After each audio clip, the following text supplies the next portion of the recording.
আপনার কথা একটু বলুন মা, আপনি বলেন, আপনার মুখ দিয়ে বলেন। আমি কষ্ট পাচ্ছি, আমি হাত পা কাঁপছে মা, আপনি আমার মাথায় হাত দিয়ে বলেন মা, তোমাদের বিচারটা করব।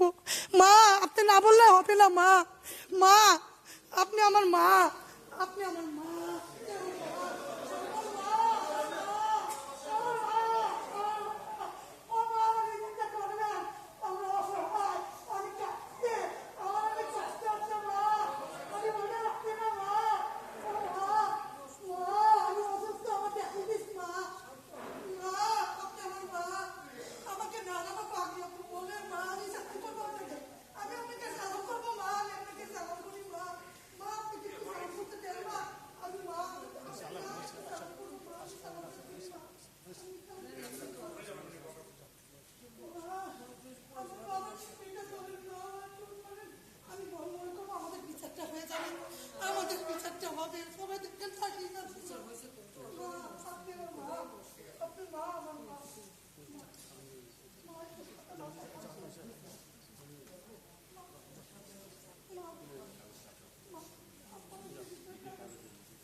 মৃত্যুর আগে আমার এটা আখের ইচ্ছা, আপনি আমাকে দিবেন, দিবেন মা, দিবেন মা, আপনি হাতকে দিবেন, আমি আপনার হাত থেকে নিব মা। আমি সার্জেন্ট মোশাররফুল আলমের মেয়ে মাকসুদা পারভিন রিমনা। আমার যখন 3 বছর বয়স ছিল তখন আমার বাবাকে 2 অক্টোবর ধরে নিয়ে গিয়েছে। আমার বাবার কি অপরাধ ছিল, বাসা থেকে ধরে নিয়ে গিয়েছে। আমি তো 3 বছর ছিলাম, আমি কিছুই জানি না। আমি তো বড় হয়েছি অনেক কষ্টে, অবহেলিতভাবে বড় হয়েছি। বড় হতে হতে শুনেছি আমার বাবা নাকি কলঙ্ক করেছে, আমার মা অন্যত্র বিয়ে হয়ে গিয়েছে। আমি অনেক কষ্টে নানু বাসা বড় হয়েছি, বড় হতে হতে বিয়ে হয়েছে। কারণ পড়ালেখা করতে পারিনি, এমন পড়ালেখা করতে আমার পারিনি, কারণ আমার বাবা তো নেই, আমি তো এতিম, এতিমের পড়ালেখা কে করবে? কষ্টে যেভাবে হোক নানু বাসা বড় হয়েছি। তারপরে আমার বিয়ে হয়েছে, বিয়ের পরেও শুনেছি আমার বাবা নাকি কলঙ্ক করেছে। এই কলঙ্কের বোঝা আমি আর নিতে পারছি না, আমার বয়স এখন অনেক বয়স হয়ে গিয়েছে, তারপরে আমি কিছু বলতে পারি না, আমি অসুস্থ হয়ে গিয়েছি। এখানে যারা আমাকে এনেছে তাদেরকে অসংখ্য ধন্যবাদ। স্বরাষ্ট্রমন্ত্রী আমাদেরকে সহযোগিতা করেছে, আমরা অবরোধ করেছি স্বরাষ্ট্রমন্ত্রীকে। তারপরে আমরা মন্ত্রী মহোদয় আকম মোজাম্মেল হক, তাদের সহযোগিতা, তাদেরকে আমরা অবরোধ করেছিলাম, তাদের সহযোগিতায় আমরা এতদূর আসতে পেরেছি। তাদেরকে অসংখ্য ধন্যবাদ এবং ভালোবাসা, অনেক অনেক দোয়া। একটা ক্ষুদ্র মহিলা, ক্ষুদ্র একটা মেয়ে, ক্ষুদ্র একটা এতিম মেয়ে, তাদেরকে অনেক সালাম দিয়ে জানাচ্ছি এখানে আমি দাঁড়াতে পারার কোনো যোগ্যতা আমাদের কাছে নেই। আমাদের নাজমুল ভাই 2 বছর আগে আমাদেরকে খুঁজে বের করে মানববন্ধনে আমাদের নিয়ে গিয়েছিল। তারা যদি সহযোগিতা না করতো, আমি আবারও বলছি এখানে আমি দাঁড়াতে পারতাম না, কারণ আমি এতিম, এতিমের কোনো কেউ সাহায্য করে না। কামরুজ্জামান ভাই, লেলুন ভাই আমাদেরকে দাঁড়ে দাঁড়ে খুঁজে বের করেছে, আমাদেরকে অনেক কষ্ট করে খুঁজে বের করেছে।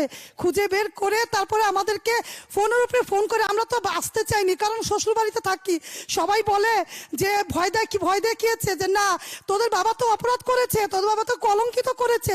তারপর ধীরে ধীরে আমাদের লেলিন ভাই, কামরুজ্জামান লেলিন ভাই আমাদেরকে বলেছে না তোমার বাবা তো কোনো অপরাধ করেনি।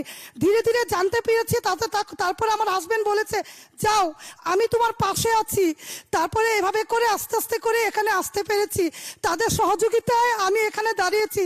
অনেক জায়গায় গিয়েছি, আমাদের কান্না নাকি নাটক, আমরা কি নাটক করছি? আমাদের দেখে মনে হয় নাটক করছি।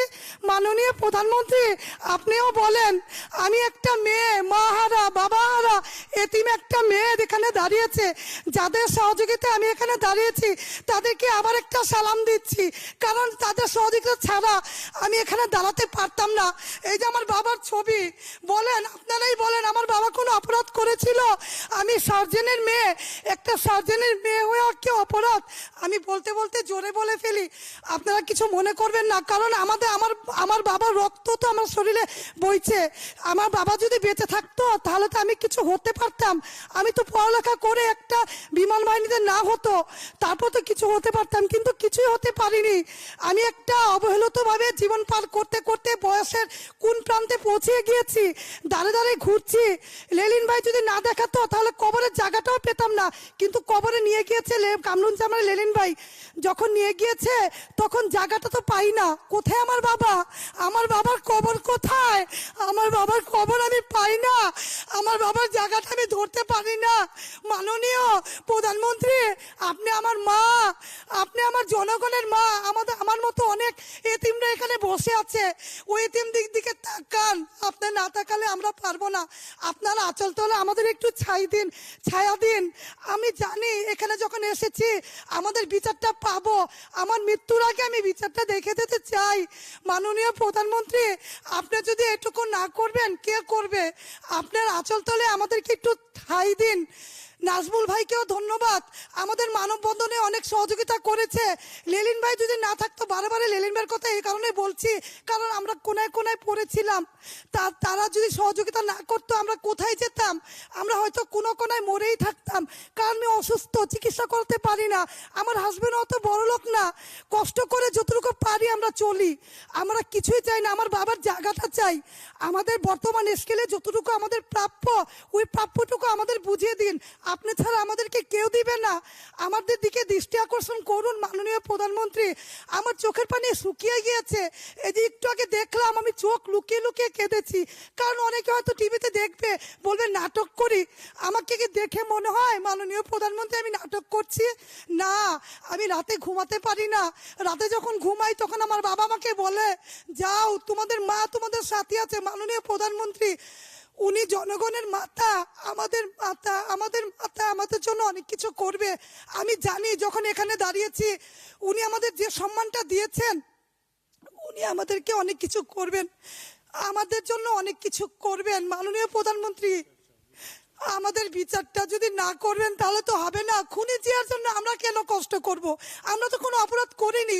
এই যে ছেলেগুলো দেখুন বসে আছে, তারা রাস্তাঘাটে ঘুরছে, তাদের বউ বাচ্চাকে ঠিকমতো খাওয়াতে পারছে না, কারণ আমরা 7 জনের ছেলে মেয়ে বলে। তাই আমরা 7 জনের ছেলে মেয়ে হয়েছে কি আমাদের অপরাধ?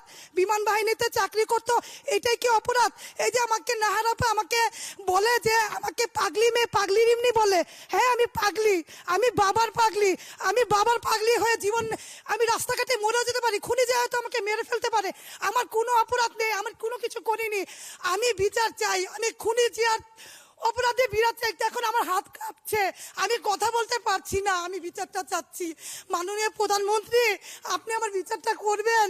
মা, আপনি একটু বলেন, মা আপনার কথা একটু বলেন। মা আপনি বলেন, আপনার মুখ দিয়ে বলেন, আমি কষ্ট পাচ্ছি, আমি হাত পা কাঁপছে। মা আপনি আমার মাথায় হাত দিয়ে বলেন, মা তোমাদের বিচারটা করবো।